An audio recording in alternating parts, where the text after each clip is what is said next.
얼마 전 커뮤니케이션 피직스에 발표된 논문에 의하면 DNA가 복제가 되는 과정에서 양자역학 효과로 나타나는 양자 터널링 현상으로 인해 변이가 발생을 할 수가 있고, 이게 생명체 진화의 핵심 역할을 했을 수가 있다는 내용이 게재가 되었습니다.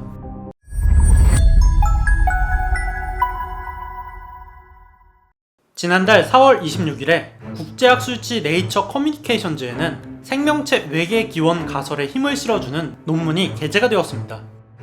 생명체 외계 기원설은 지구의 생명체가 지구 밖의 외계에서 날아온 기원 물질에 의해 만들어졌다는 것인데, 지구에 떨어졌던 운석 샘플에서 DNA와 RNA를 구성하는 5개의 염기가 모두 확인이 되었기 때문이죠. 이전까지 지구에 떨어진 운석에서 확인된 염기는 3개까지만 확인이 되었는데, 이번에 5개 염기가 모두 다 운석을 통해서 지구에 유입이 될 수 있었음이 밝혀지면서 초창기 지구에 생명체에 필요한 성분들을 운석이 운반해 줬을 것이라는 가설에 힘이 실린 것입니다. 거기에다가 제가 지금까지 만들었던 최신 논문들의 리뷰에서 이러한 생명체의 기초 물질들이 생명체가 되어간 과정들을 설명했는데요. 초기 지구에서 자연적으로 피루빅 액시드가 합성이 될 수가 있었다는 연구나 초창기 지구에 있었던 낙뢰가 어떻게 생명체를 만드는지 등을 다뤘는데, 거기에다가 이번 연구들까지 더하면 충분히 자연적으로 초기 생명체가 만들어질 수가 있었다고 보는 것이 맞죠. 물론 초창기의 생명체는 지금 46억 년 지나해온 생명체들과는 너무나도 달라서 그걸 과연 생명체라고 정의하는 게 맞을지 의문이 들 정도로 원시적이고 정보를 카피하는 기능밖에 없는 유기물질에 불과했겠지만, 생명체가 없던 지구에서는 천적이 없고 유기물이 널려 있었기 때문에 이런 생존 기능이 전혀 없는 물질이 복사가 되는 건 쉬웠을 것입니다. 문제는 이러한 초기 물질들이 어떻게 DNA를 복제하고 조금 더 복잡한 생명체로 진화해 왔냐는 것입니다. 제가 1년 전에 리뷰한 논문을 보면 초창기 생명체는 생명체라기보다는 특정 구조를 복제하는 유기물질에 가까웠을 것입니다. 복사를 할 재료와 에너지가 있으면 특정 유기구조를 복사해내는 물질이죠. 이러한 초기 유기물질이 어떠한 의도를 가지고 진화될 가능성은 없기 때문에 생각해볼 수 있는 것은, 이러한 유기물질이 복사되는 과정에서 에러가 발생해 원래와 다른 구조로 복제되는 일이 빈번하게 일어났고, 그 과정에서 좀 더 복잡한 유기물질이 우연으로 생겨났다는 것입니다. 그리고 그 중에 당시 자연 환경에서 생존이 가능한 물질들만 생존을 하고 그 구조가 복제가 되면서 나타난 현상이 진화인 것이고, 이러한 과정은 불완전한 유기물의 구조 때문에 발생한다고 생각을 했었죠. 지금까진 말이죠.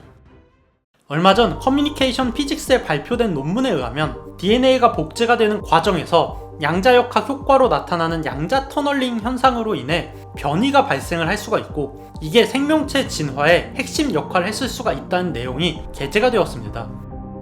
현재 생명체들의 DNA는 상당히 정밀하게 복제가 되지만, 그럼에도 생각보다 빈번한 오류로 인해서 원래 설계와 다른 복제가 발생을 하고, 이게 돌연변이를 유발합니다.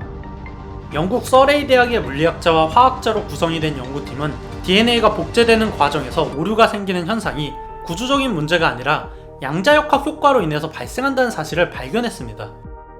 양자 터널링 효과라 불리는 이 현상은 미시세계의 입자가 파동의 성질을 가지게 되는 현상을 말하는데, 양자역학에서 자주 등장하는 이중슬릿 실험도 코헤어런스 상태를 유지할 수 있을 정도로 작거나 상호작용을 하지 않을 수 있는 입자가 파동 상태에서 슬릿을 통과하기 때문에 발생합니다. 마찬가지로 매우 작은 양자세계에서 코헤어런스 상태로 어떠한 상호작용을 거칠 때 입자가 파동성을 가지는 경우가 생깁니다. 최근에는 반도체 공정이 점점 더 작아지면서 반도체 공정에도 양자 터널링 현상이 발생하는데요. 반도체의 PN 접합이나 모스펫의 동작에서 전자가 가진 파동성으로 인해 전류가 흐르면 안 되는 상황에서 전자가 벽을 뚫고 이동하는 현상이 생기는 것이죠.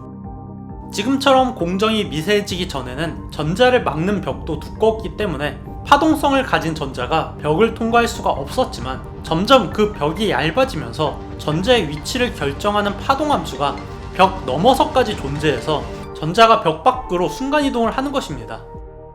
이렇게 미세공정에서 나타나는 양자 터널링 효과는 어찌 보면 훨씬 더 미세공정인 DNA에서도 발생할 수가 있으며, 이번 연구팀은 DNA에 복제 오류가 발생하고 돌연변이가 생기는 주 원인이 구조적인 문제가 아니라 양자역학의 양자 터널 효과 때문이라는 것을 알아낸 것입니다.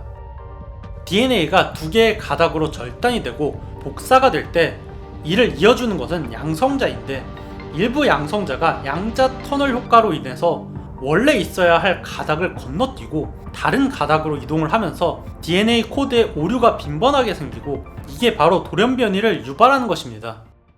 그리고 자연에서는 이러한 복제 오류의 중첩으로 인해 돌연변이가 발생하고 오랜 시간 누적이 되게 되면 원본과는 크게 다른 설계도를 가진 DNA들 중에 생존에 유리한 것들만 살아남게 되며 우리는 그것을 진화라고 부릅니다.